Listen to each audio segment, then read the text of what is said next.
Thank you. Good morning. A couple of months back, I went to check on someone in the intensive care unit, and someone in the unit had died, and the family were there consoling each other, saying something about seeing their family member in heaven. And one of my colleagues commented that it's interesting how common it is for humans to want this desire for some meaning to life, even beyond death. And he said how it's actually a irrational, delusional belief that's got an evolutionary survival benefit to help us cope with the finality of death. And I said it would be irrational if there's no evidence for it. And he remarked that surely anyone who's seriously involved in science cannot cling to superstition and irrational beliefs.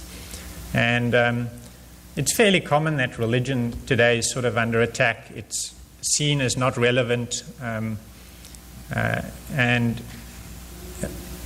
since I was at university, there have been very common criticisms against religion, and that sort of challenge one's faith. And I think, basically religion's not positive. It makes people nasty. It's a source of conflict. It's a source of wars. It's not scientific. Science disproves a biblical worldview, and you don't need religion to be a good person. And it's an interesting challenge to answer them, because Peter says, always be ready to make a defense to anyone who demands from you an accounting for the hope that is in you, yet do it with gentleness and reverence. And that second half, I think, is the difficult part, because I think Christians do want to defend what we believe, but how do you do it without coming across as nasty and harsh and judgmental? And I think that's quite a challenge. But all these criticisms, I think we're all going to face. Your kids are going to face it. So I think it would be interesting if one looks at if a biblical worldview is irrational, and give it a bit of thought, even outside of a religious perspective, just on a logical basis, whether it does make sense.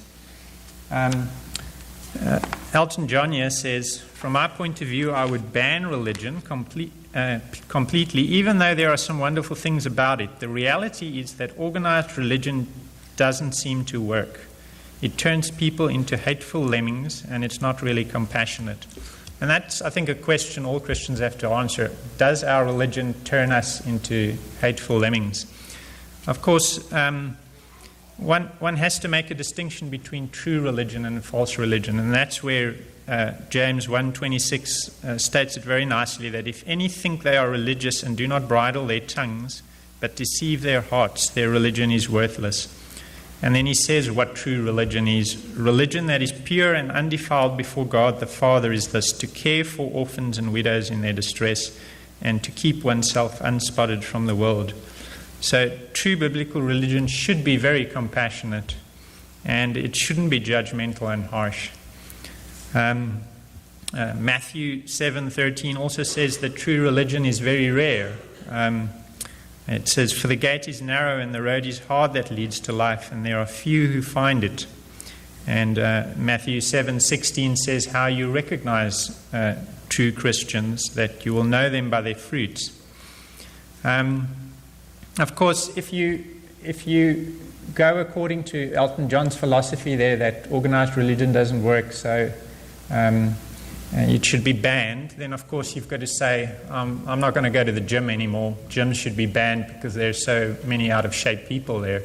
Same, I'm not going to go to a hospital again because they just don't work. They're full of sick people. So I hope one sees these criticisms in perspective and take them seriously, but I hope I'm not a harsh lemming and that my Christianity doesn't turn me into a harsh lemming. And also, when one hears the criticism, make the distinction between true religion and the religion described in the Bible is not that. Bertrand Russell says coming now onto the point of religion causing wars and conflicts. He says, religion is little more than superstition, and despite any positive effects it may have, it is largely harmful to people. It impedes knowledge, fosters fear and dependency, and is responsible for much of our world's wars, oppression, and misery. Now, this may be true, because if you think of all the religious fundamentalism in the world and the problems it's causing today, you can think of the Irish Protestant-Catholic conflict, the Crusades, the Inquisition. It may seem that there's an element of truth to this. So I actually went and Googled what are the mortality rates of these religious conflicts and which ones were the greatest cause of harm in the world. And something very interesting came up. In all the tables of genocides and conflicts that came up, there were 3 political social systems that were always included in it that happened in the 20th century, where over 100 million people were killed in just 3 socio-political systems, more than all conflicts that have gone in known human history up to that time. And it's interesting to see which ones they were. Of course, Adolf Hitler followed a policy of basically natural selection. He said there are certain race groups that are superior to others. He said certain race groups are subhuman and that they are holding back the development of others, and exterminated them. And you know the story, 17 million deaths. Joseph Stalin pointedly excluded religion from their socio-political system, and in their persecuting regime, which isn't just related to any of his beliefs, but it's a whole socio-political system, 23 million deaths. Mao Zedong, during the Cultural Revolution, pointedly excluding religion from their society, 60 million deaths. So I don't think Bertrand Russell is being very honest if he looks at the causes of the greatest conflicts in human history. By far are in systems that try to eliminate religion totally from their socio-economic political systems. So I think Christians have to make sure that they're not the cause of conflict. And again, did these people in the Crusades, the Irish Protestant Catholic conflicts, were they acting consistently with Bible teachings? Because Luke 6:27 says, love your enemies, do good to those who hate you, bless those who curse you, and pray for those who spitefully use you. To him who strikes you on the one cheek, offer the other also. And that's not... these conflicts were done in the name of religion maybe, but it was definitely not consistent with biblical spirituality.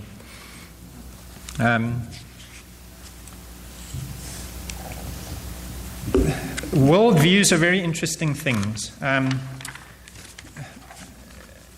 If one comes to the whole debate of science and religion, your worldview is basically like a pair of glasses. Some people have glasses to see distance. Some people have reading glasses. The information out there is the same for everyone, but what you see can be radically different based on your worldview.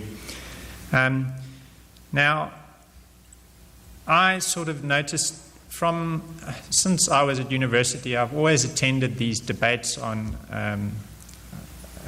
creation, evolution, and religion versus sort of the new post-Christian religion in the world. And I've sort of noticed 2 main worldviews. Of course, you get the religious worldviews that are based on some form of a God and some religious system built around a belief in a God.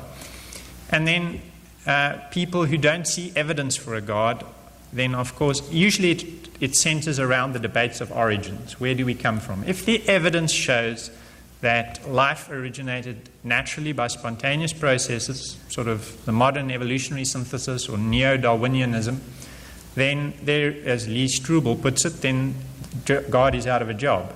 If the evidence shows that life originated by design, then there must be a creator, and then that may put some obligations on us. So people tend to either choose a religious worldview, and there are many worldviews within that, but broadly speaking, it's either a religious worldview or or what's today basically secular humanism, which says it's basically a humanist philosophy viewed as non-theistic and often antagonistic to traditional religion. It's a belief in human reason, consequential ethics, so you do what's right or wrong, not based on some supreme being, but based on the consequences of what you do. Chairman Mao, you'd say the Cultural Revolution in China is justified, even though it resulted in the death of 60 million people, because it resulted in what will soon be the greatest economy in the world. So you've got to say that was justified if you look at consequential ethics. They go for naturalism. There's no supernatural, so origins are via the modern evolutionary synthesis. Largely atheistic, they reject religious dogma. And these are Webster's dictionary definitions. Humanism with regard in particular to the belief that humanity is capable of morality and self-fulfillment without the belief in God. So one attends these debates, and it's always the debate of the scientific evidence versus faith and religion. But it's interesting, you make that choice based on the evidence for God or not. But I actually found something very interesting, that if you don't see evidence for a God and you choose secular humanism, which, interestingly, Professor John Gray, who's an English philosopher and atheist, says humanism is the new religion of post-Christian Europe. It's the dominant worldview that informs everything else. It's the worldview that is taught at schools today. So your kids are going to be basically taught secular humanism is the ethics that are taught at schools. But it's very interesting. If you look at it honestly, there was actually another worldview. If you have to deny God, then there's another worldview that is way more honest to science, and is actually much more problematic. Secular humanism doesn't have to actually prove that religion is wrong. It's got to prove on the other side there's another worldview, which is nihilism, which argues that life, after all, if there was no creator and life originated spontaneously, then there's no goal to it. There's no design. It's chance mutations, chance occurrences. So life itself is a random event without objective meaning, purpose, or intrinsic value. Morality doesn't inherently exist, and any established moral values are abstractly contrived. Now, secular humanists say religion is a crutch that we use, but they are unwilling themselves to go to the logical endpoint of their own argument, and that is if there is no higher being, and evolution is the basis by which we are here, and it's a chance, random process, then any morals that they talk about over there, that morality, is an abstract construct from the same frontal lobe source that they accuse religious people of constructing their ideas from. So they say life is the product of natural processes completely devoid of any purpose or plan. And if one knows what secular humanism is, and you realize that they themselves aren't honest to what they are claiming their basis for belief are, then it's very easy to recognize it in popular culture. Harry Kroto is a scientist. He says he's a devout atheist who holds that beliefs in immortality derive from a lack of courage to accept human mortality. His view is that religious dogma causes people to accept unethical or inhumane actions, again saying religion is the source of bad in the world, which again he doesn't know his history if he looks very carefully at where all the biggest sources of conflict have been. But again, he's an atheist, he says, but again he talks about morality and unethical and humane actions. But if we're just the random product of chance, where on earth does he get his reason for humanity and for personhood and for inhumane or unethical actions if survival of the fittest is the mechanism? He says, I'm an atheist and a humanist, and I believe in secular humanitarian values. Again, it's an interesting concept to have values if you ascribe to a process that was totally undirectional and has no goal in mind. We should always make a really careful analysis of the evidence on which certain claims are made. Children should not be educated in faith-based schools, and I think young people deserve to be taught to recognize what is true and what is false. If they are not taught that way, they will be misled, and that is mostly the case at present. Most of them are misled on the basis of dogma and religious belief.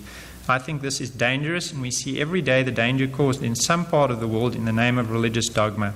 Again, he forgets the history. The greatest mortality that's been caused in recent history has not been caused by religious systems. It's been by pointedly excluding religious values from a society. And again, if he believes in true naturalism, then how can he ascribe to values again?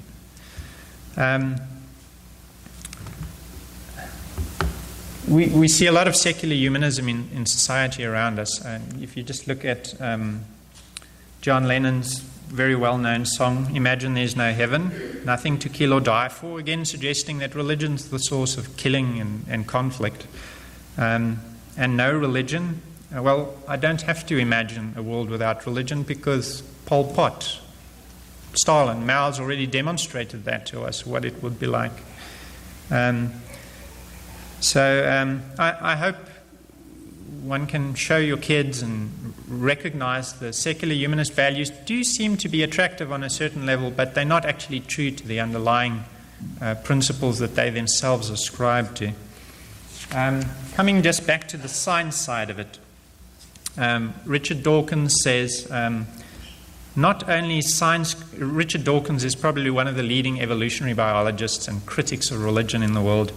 Not only is science corrosive to religion, religion is corrosive to science. It teaches people to be satisfied with trivial, supernatural, non-explanations and blinds them to the wonderful, real explanations that we have within our grasp.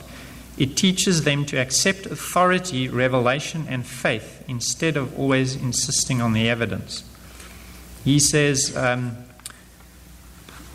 it's absolutely safe to say that if you meet somebody who claims not to believe in evolution, that person is ignorant, stupid, or insane. Now that's very interesting. I Googled what Richard Dawkins' PhD thesis was on, and then I Googled the Millennium Poll, the top scientists of all time, and it's very interesting how worldviews differ. Richard Dawkins' PhD thesis was on selective pecking by the domestic chicken. So I decided to weigh up whether his theory that religion makes people satisfied with trivial, that it's corrosive to science, we'll test that and see who the greatest scientists of all time were and compare the science of Richard Dawkins and Harry Kroto with the greatest scientists of all time and their worldview. Max Planck, which you may know, is the father of quantum physics, a brilliant man, winner of the Nobel Prize in Physics in 1918. He said it was not by accident that the greatest thinkers of all ages were deeply religious souls. He says both science and religion wage a tireless battle against skepticism, dogmatism, against unbelief and superstition. So Kroto and Dawkins says religion is superstition and faith, and science is all about the evidence. Planck says anyone who has been seriously engaged in scientific work of any kind realizes that over the entrance to the gates of the temple of science are written the words, "He must have faith." It is a quality which the scientist cannot dispense with. Now Planck, even today, any of you who have done physics know Planck's constant. He formulated the proportionality constant between the energy of an electromagnetic wave and the frequency. He was a brilliant mind, and he's got amazing quotes. Werner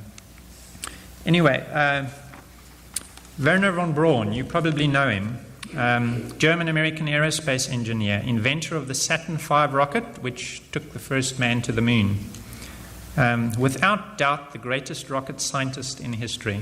He says, "I find it as difficult to understand a scientist who does not acknowledge the presence of a superior rationality behind the existence of the universe as it is to comprehend a theologian who would deny the advances of science.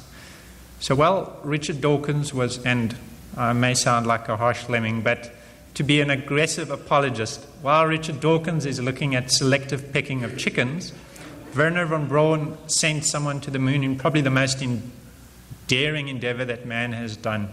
So you judge if science cripples your mind to broad and innovative thinking.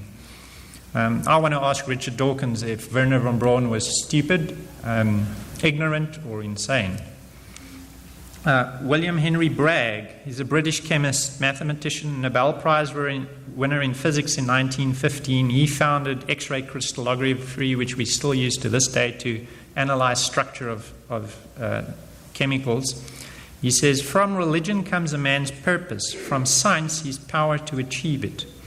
Sometimes people ask if religion and science are not opposed to one another. They are, in the sense that the thumb and the fingers of my hands are opposed to one another. It is an opposition by means of which anything can be grasped." A very bright guy. He clearly has progressive lenses on that can see far and near.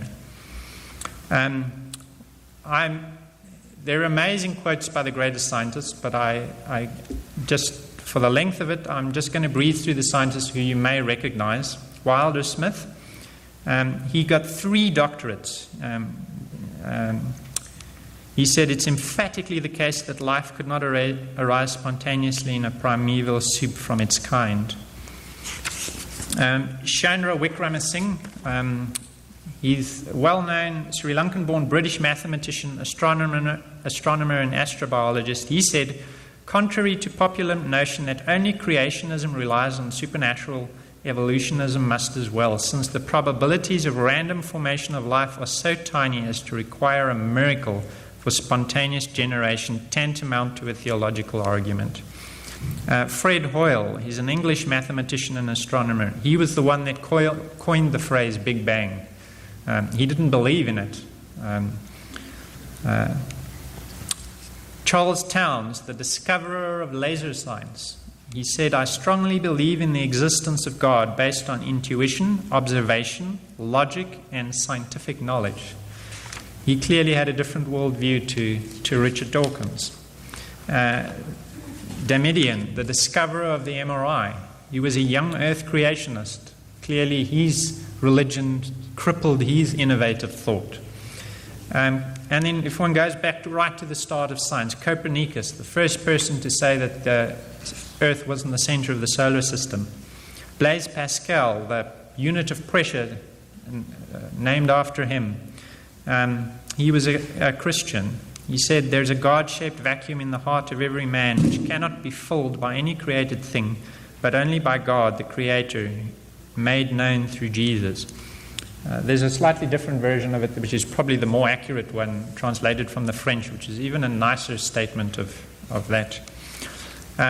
Francis Bacon is the father of the empirical scientific method, the method that Dawkins and Croto say should be the basis on which you make decisions.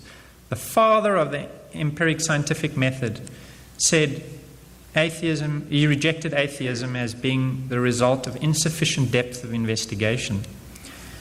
Kepler, one of my favorites, is a pioneer in making telescopes, one of the key figures in the 17th century scientific revolution. Galileo, father of observational astronomy, father of modern physics, father of science. He was under house arrest by the Pope because he believed that the earth was not the center of the universe. And to his dying day, he believed that his observations were in line with the Bible. After all, the Bible says that God spreads the sky above the circle of the earth. René Descartes, the Cartesian coordinate system that we use to this day is named after him. Father of analytical geometry. Isaac Newton, to me the greatest scientist of all time, wrote more about religion than about science. He said, we know what we know is a drop, what we do not know a vast ocean. The admirable arrangement and harmony of the universe could only have come about from the plane of an omniscient and omnipotent being. I want to ask Richard Dawkins, was Isaac Newton stupid, ignorant, or insane? He devised the universal theory of gravitation. He designs telescopes. Robert Boyle, the anesthetic machine I work with every day is called the Boyle's machine. He described many of the gas laws. He was a devout Protestant. He said, "From a knowledge of God's work we shall know him." Michael Faraday, also one of the greatest scientists of all time. It's through him that electricity has become usable in our daily lives. You know Faraday's law of induction. He's where the electric motor comes from. Electrolysis, where the concept of batteries come from. You have to be blind not to be surrounded by great scientific inventions that theists discovered. This is a Newtonian reflector. Isaac Newton designed it. The little engine that drives it is the work of Faraday. Faraday, was thanks to him that we have batteries. Descartes described the Cartesian system that this little engine in this mount uses to point to stars. Kepler designed the telescopes. Newton showed how you can remove chromatic aberration, how you can split white light into various wavelengths, and how you can get chromatic aberration in telescopes removed again. Kelvin, the absolute temperature scale is named after him. A committed Christian. Maxwell, the third greatest scientist of all time. Marconi, the inventor of the radio. Pasteur, founder of microbiology and immunology. Little science takes you away from God, but more of it takes you to him. Albert Einstein wasn't a Christian. He didn't believe in a God as maybe you and I believe, but he had an amazing insight and didn't limit his vision to just hardline atheism. He said the fanatical atheists are like slaves who are still feeling the weight of the chains which they have thrown off after a hard struggle. They are creatures who, in their grudge against the traditional religion as the opium of the masses, cannot hear the music of the spheres. You'll remember that opium of the masses is a term coined by Karl Marx. He said religion is the opium of the masses. It's a drug that they use to feel good. It's something that puts them asleep. Stalin gave them an acute withdrawal from that and killed 20 million people. Einstein had many quotes related to religion which show, like that last one, I do not share the crusading spirit of the professional atheist. He was still open-minded even though he didn't have a strict Christian view of God. Anthony Hewish, British astronomer, winner of the 1974 Nobel Prize in Physics, discoverer of pulsars. Francis Collins, leader of the Human Genome Project. He said the God of the Bible is also the God of the genome. He can be worshipped in the cathedral or the laboratory. His creation is majestic, awesome, and intricate and beautiful. Murray, the first guy to transplant kidneys, doesn't see any conflict between science and religion. They have the same author after all. Robert Millikan, I can assert most definitely that the denial of faith lacks any scientific basis. In my view, there will never be a true contradiction between faith and science. Eddington, who you may know from the Eddington limit, the natural limit of the luminosity of stars. Carl Sagan, also not a Christian, but he says science is not only compatible with spirituality, it is a profound source of spirituality. When we recognize our place in the immensity of the light years and the passage of ages, when we grasp the intricacy, the beauty, the subtlety of life, then that soaring feeling, that sense of elation and humility combined is surely spiritual. The notion that science and spirituality are somehow mutually exclusive does a disservice to both. He's probably one of the greatest astronomers of the modern age. He's died recently, though. An atheist is someone who is certain that God does not exist, someone who has compelling evidence against the existence of God. I know of no such compelling evidence. I'm just ending off with Gregor Mendel. He's the father of genetics. And he was an Austrian monk. And it's interesting, he did his experiments on pea plants. He said, if you're going to spend your work on some scientific endeavor, make it at least one that makes good soup. So, and it's interesting that in the 1860s was notable for formation of the X Club, which was dedicated to lessening religious influences and propagating an image of conflict between science and religion. One sympathizer was Darwin's cousin, Francis Galton, whose scientific interest was in genetics. He was writing how the priestly mind was not conducive to science, just like what Dawkins says. While at that very time, an Austrian monk was making the breakthrough in genetics. Darwin never understood genetics, and Mendel's work on it became known 3 decades later, too late to influence Darwin's work. But Darwin would most likely not have changed his work, because it's interesting. The reason why many scientists reject creation is not because of a lack of evidence for it. It's because they make a preconceived decision that they don't want to do it. Richard Lewontin describes it best. He's an evolutionary biologist from Harvard.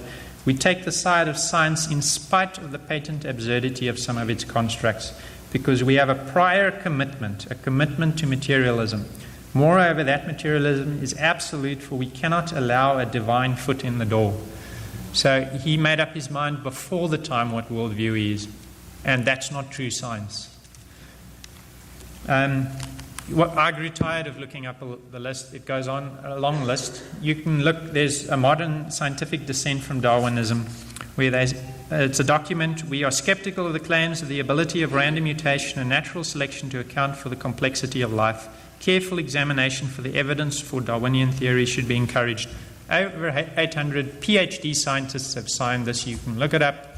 And I want to ask Richard Dawkins, are they ignorant, stupid, or insane? So there's this modern tendency to see people who are religious as ignorant, narrow-minded, and unscientific, yet there's total ignorance of the fact that, in contrast, the greatest scientific discoveries and the fathers of the scientific method were believers in God based on evidence they saw. The dumbing down of science by intolerance to alternative ways of thinking common in schools and universities today is one of the contributing factors to the total ignorance of the evidence for God and the validity of the Bible and what it teaches. It would seem that the greatest minds in the history of science, the ones who understood the natural world and its phenomena the best, who had the most insight into its complexities and who could formulate how it works the best, were deeply religious souls. So you judge if Richard Dawkins is correct in saying religion is corrosive to science and makes people satisfied with not understanding the world. Bertrand Russell was asked, what will you say to God on Judgment Day if you were wrong, and he asks you why you didn't believe? And he said, I would say, not enough evidence, God, not enough evidence. And Jeremiah 29:13 says, when you search for me, you will find me if you seek me with all your heart. And Romans 1:20 says, ever since the creation of the world, his eternal power and divine nature, invisible though they are, have been understood and seen through the things he has made. So they are without excuse. On the road between Jerusalem and Jericho, Jesus tells the parable of the Good Samaritan. And true religion is compassionate. And it's not just, it's interesting, Professor Gray said, morality is only a convenience to be relied upon in normal times. But when your skin's at stake, it's survival of the fittest. But a Christian's religion, the morality is you do it even if your life is threatened by it. You do it even if it costs you time, and it cost the Good Samaritan money to help this guy. He did it because it was right. The Christianity teaches a beautiful philosophy. It's not harsh. It's not judgmental. It is you who is without sin cast the first stone. It is very compassionate. It's forgiving. Neither do I condemn you, but it also puts a demand on you. It says, go and sin no more. So in the end, if any of you think he is religious and does not bridle their tongue, but deceives his own heart, this one's religion is useless. Pure and undefiled religion before God and the Father is this: to visit orphans and widows, compassion in their trouble, compassion on the weakest of the weak. It's not survival of the fittest. And to keep oneself unspotted from the world, a demand that it puts on us. Thanks.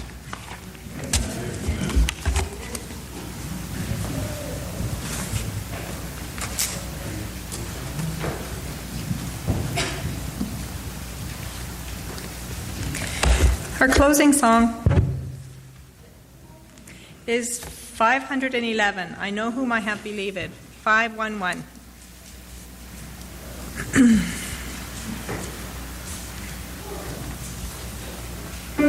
Please stand.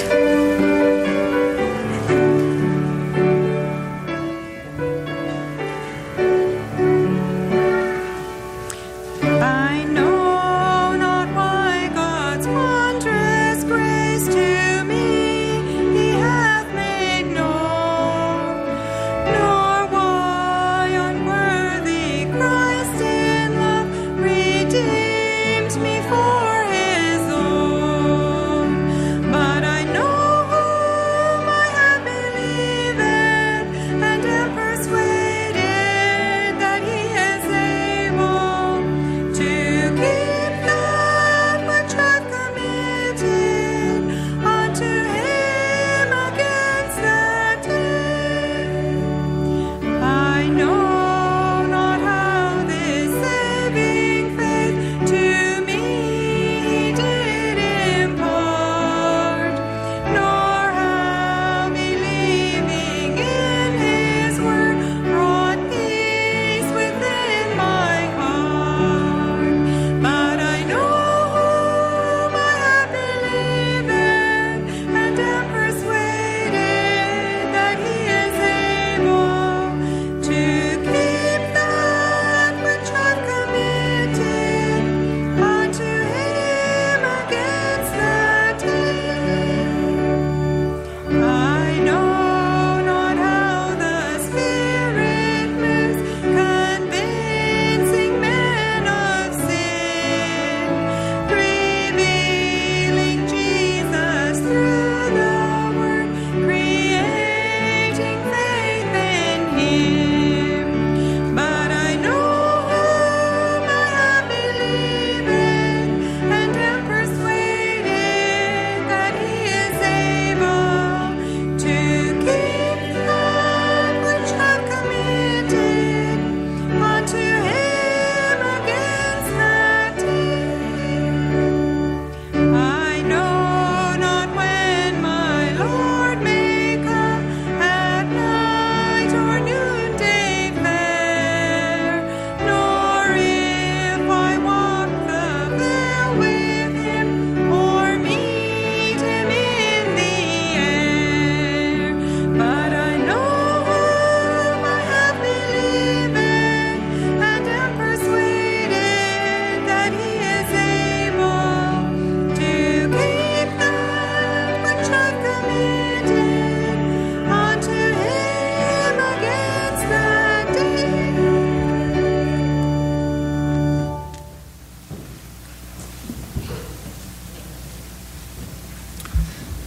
Thank you, dear God, that we could be here and look back at what it means to be a true Christian. Help us as we go out in our daily lives that we will remember not to be harsh lemmings, and that we will be compassionate, just like you were. We ask this in your name, amen.